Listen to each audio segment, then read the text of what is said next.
Sisters, brothers, praise lord. అందరూ ఎలా ఉన్నారు? బాగున్నారా? హల్లెలూయా. నిన్ను ఎరిగిన వారిని ఎడల నీ కృపను యథార్థ హృదయముల ఎడల నీ నీతిని ఎడతెగని నిలుపుము.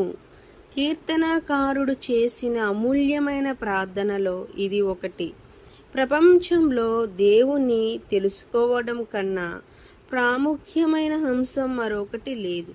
భౌతికమైన ఏదో క్రొత్త విషయాన్ని తెలుసుకోవడం ద్వారా శారీరకంగా ఎంతో కొంత మేలు జరగవచ్చు, కానీ క్రీస్తు ప్రభువును తెలుసుకొనుట ద్వారా ఒక వ్యక్తి నిత్య జీవాన్ని తెలుసుకుంటాడు. అంతకన్నా మానవ జీవితానికి ధన్యత ఏముంది?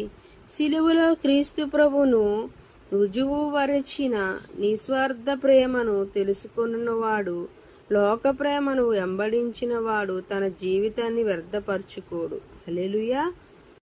ఇదిగో చూడండి సిస్టర్స్, బ్రదర్స్, మత్తాయి 6వ అధ్యాయము 15వ వచనంలో చూసినట్లయితే, మీరు మనుషుల అపరాధములను క్షమింపపోయిన ఎడల మీ తండ్రియు మీ అపరాధములు క్షమింపడు.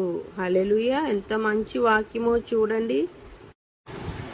నీవు ఆధ్యాత్మికముగా దేవుడితో నడుస్తున్నప్పుడు, నీవు వాక్యాన్ని వింటున్నప్పుడు దేవుని పని చేస్తున్నావు. ఖచ్చితంగా నీవు జీవిస్తున్న మనుషుల అపరాధములు క్షమించక ఒక వ్యక్తి మీద నీవు ద్వేషాన్ని, కక్షని పెట్టుకుని జీవిస్తున్నట్లయితే దేవుడు పరలోకమందు ఉన్న మన తండ్రి మీ అపరాధములు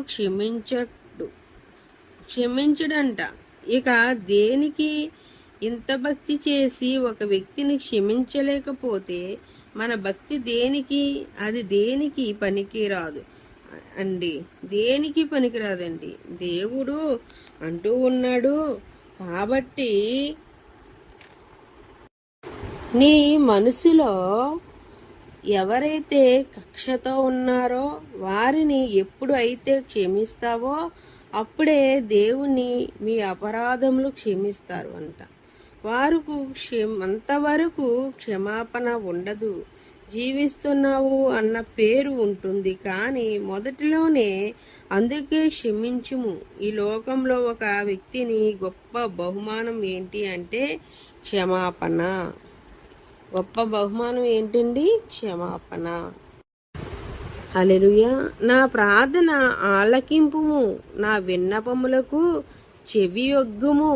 నీ విశ్వాస్యతను బట్టియు నీ నీతి బట్టియు నాకు ఉత్తరమిమ్ము. యథార్థమైన హృదయముతో దేవుని సన్నిధిలో దావీదు చేసిన ప్రార్థన ఇది. సకల ఆశ్చర్యములకు ఆధారమైన దేవుడి మన ప్రార్థనలను, విన్నపములను ఆలకించువాడు.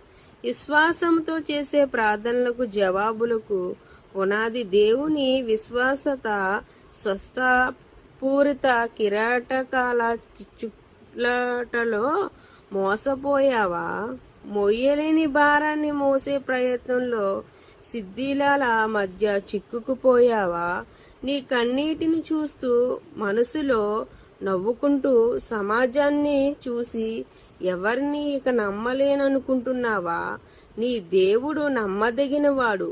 కమ్మేసిన నిరాశ కారు చీకటిలో ఆశాదీపాన్ని వెలిగించుగలిగే నిర్మూలుడు క్రీస్తు ప్రభువు. నిర్మూలమైన వాడు క్రీస్తు ప్రభువు మాత్రమే. హల్లెలూయా.